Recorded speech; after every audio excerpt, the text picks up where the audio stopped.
Assalamualaikum warahmatullahi wabarakatuh. Anak-anak, kita bertemu kembali dalam pembelajaran IPS bab 1 bagian B, yaitu tentang interaksi antar negara-negara ASEAN.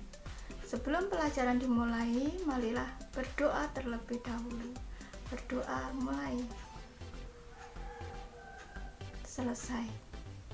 Anak-anak, di dalam materi interaksi antar negara-negara ASEAN adalah tentang hubungan antara negara-negara ASEAN karena kebutuhan yang berbeda-beda dari masing-masing negara tersebut, maka menuntut suatu negara untuk bekerja sama.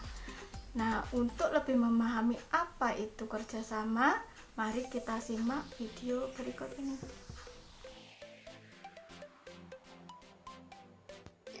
Interaksi antar negara-negara ASEAN. Mari kita simak bersama-sama peta konsep yang tersedia di dalam video ini. Yang pertama adalah tujuan menjelaskan kompetensi yang akan dicapai. Yang kedua, pengertian dan faktor-faktornya, yaitu menjelaskan pengertian kerjasama beserta faktor pendorong dan penghambatnya. Ketiga, bentuk-bentuk kerjasama yang menjelaskan berbagai bentuk kerjasama antar negara ASEAN. Keempat, pengaruh kerjasama yang menjelaskan pengaruh kerjasama antar negara ASEAN dalam bidang ekonomi, sosial budaya, politik, dan pendidikan. Kelima, di sini adalah upaya meningkatkan kerjasama. Di situ menjelaskan upaya-upaya apa saja yang dilakukan dalam meningkatkan kerjasama antar negara-negara ASEAN.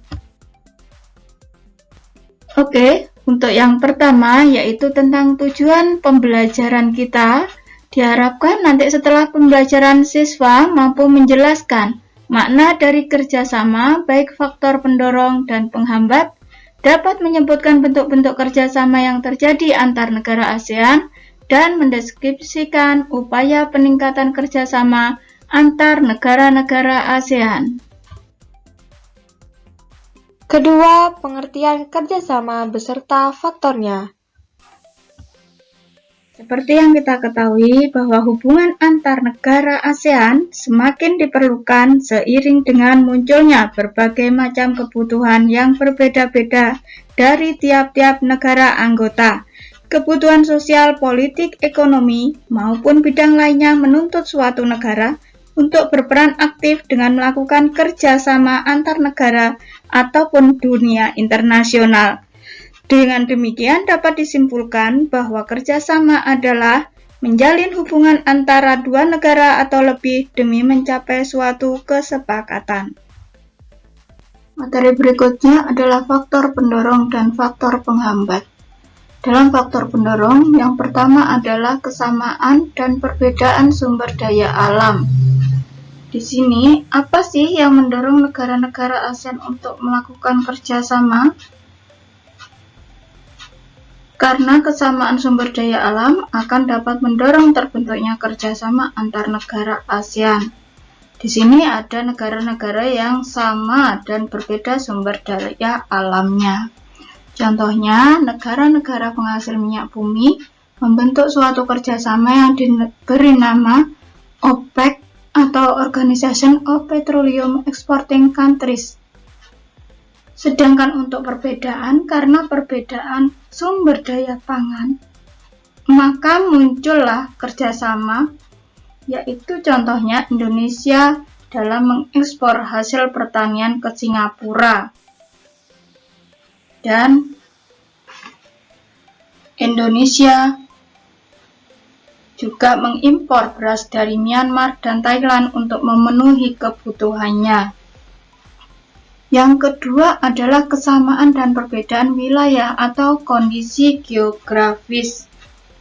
Beberapa negara di suatu kawasan pada umumnya mengadakan kerjasama untuk menjaga stabilitas dan keamanan negara.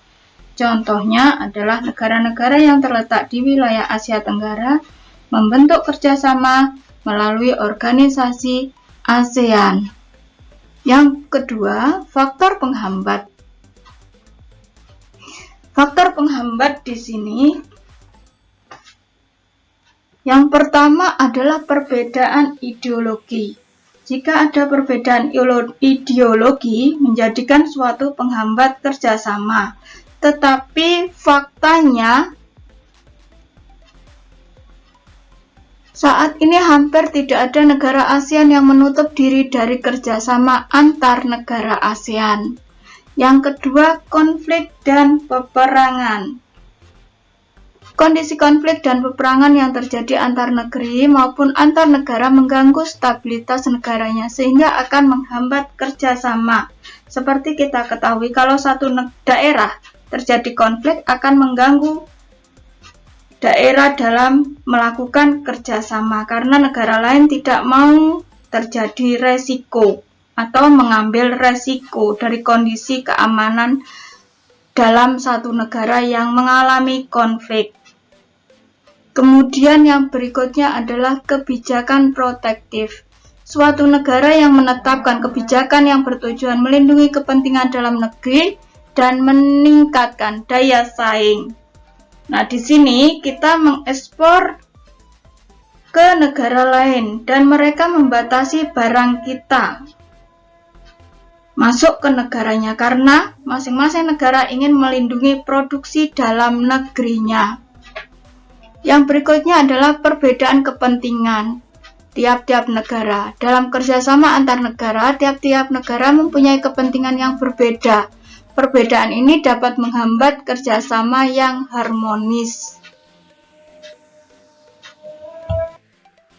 Untuk yang ketiga, kita membahas tentang bentuk-bentuk kerjasama.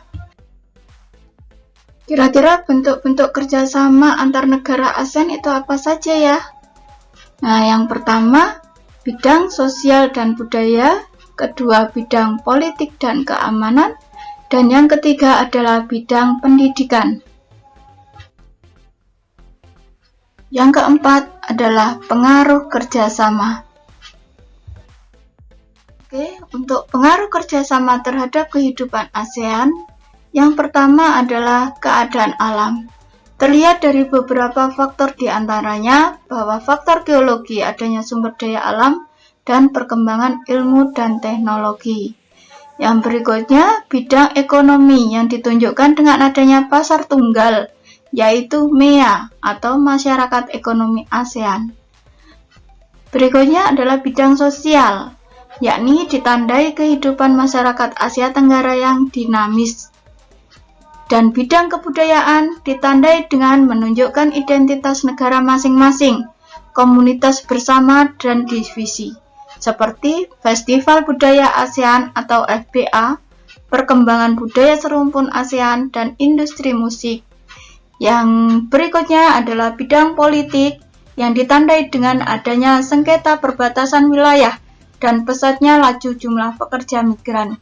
Maka ASEAN menyusun pembuatan kerangka regional, baik perlindungan pekerja migran dan penguatan aliansi regional, baik bagi perlindungan pekerja rumah tangga yang biasa disebut dengan ATWA. Yang terakhir adalah bidang pendidikan, yakni adanya ketimpangan mutu pendidikan antar negara ASEAN. Oke, yang terakhir yang kelima adalah upaya meningkatkan kerjasama. Yang pertama, adanya pilar sosial budaya. Masyarakat ASEAN akan bersama-sama mengatasi berbagai rintangan, baik di bidang kependudukan, kemiskinan, ketenaga kerjaan, maupun kesejahteraan masyarakat. Dan yang kedua, dalam bidang politik dan keamanan, bahwa ASEAN berupaya meningkatkan kualitas pelayanan publik melalui peningkatan kemampuan pemerintah dan perlibatan masyarakat madani dalam pengambilan keputusan. Yang ketiga, dalam pilar ekonomi, ASEAN membuat sebuah program yang menarik. Dengan adanya sektor menengah ke bawah adalah salah satu komponen penunjang ekonomi yang disebut koperasi. Demikian pembelajaran hari ini, semoga bermanfaat. Saya akhiri. Wassalamualaikum warahmatullahi wabarakatuh.